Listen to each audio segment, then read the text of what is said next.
c5 and Right. either going for a liquidation or creating some sort of pawn storm with c5, c4. So I'm wondering, c5 feels like the critical move here. Okay. Because after d takes c5, d takes c5, bishop takes c5, rook takes c4, black is equalizing very easily. So I guess Jan's idea after c5 is to make a move like e5, as Yifan suggested in a similar position, but similar doesn't mean so much here because all the positions are very concrete, and one detail can change the evaluation. It's interesting to note that the rook is behind the c-pawn here, right? So obviously if this transitions, we see rook e to c1, even more purpose from Jan. But Yifan, what do you expect black to play on e5?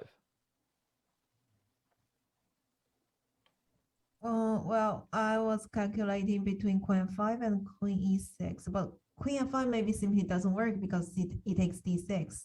Then maybe c4, if that's an interesting option. Yeah, I think queen f5 looks like an excellent move because here white is up a pawn very momentarily.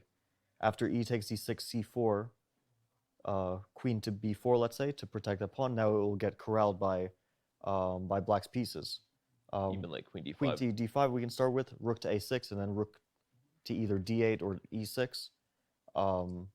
And then black gets the pawn back. So it looks like black has a good option with c5, and it looks like it was also played.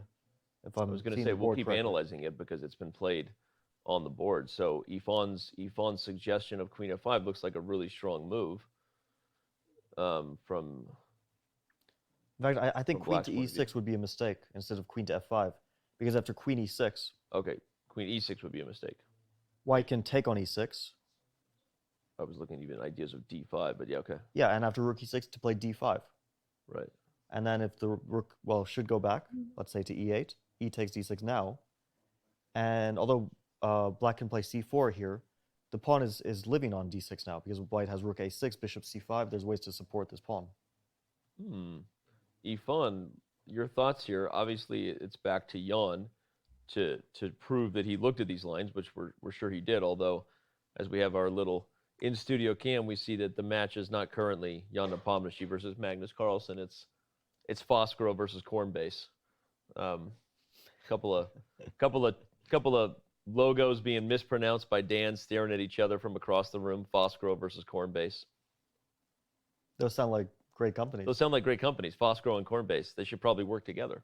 I think they should. All right, back to the analysis. Okay. They could specialize in corn futures. They should specialize in corn futures and maybe hopefully move away from GMOs and things like that. Okay, wow, we're going to get real philosophical here in a second. All right, Yifan, back to c5. Your thoughts on what Jan plans?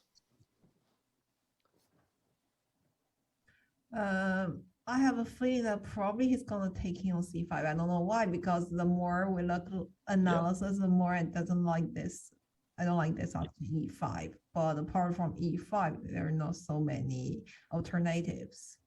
Well, maybe I could try to, let's say, maintain the pawns here and wait for c takes d4. But the point is how to defend this e4 pawn. I guess if he wants to maintain, he wouldn't move the rook from e1 to c1.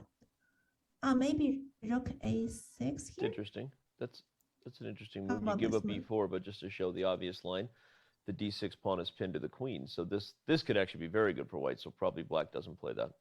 I think that rook to a6 is asking for c4. It forces queen to c2 to protect that e4 pawn. And here black can try to pile pressure on that pawn, maybe with queen to e7. Although after knight to d2, now black can actually try to maybe take the a file. Queen to b7, followed by rook to a8. And I think black has solved his problems here. What do you think, Yifan? Any things to... You agree? Agree.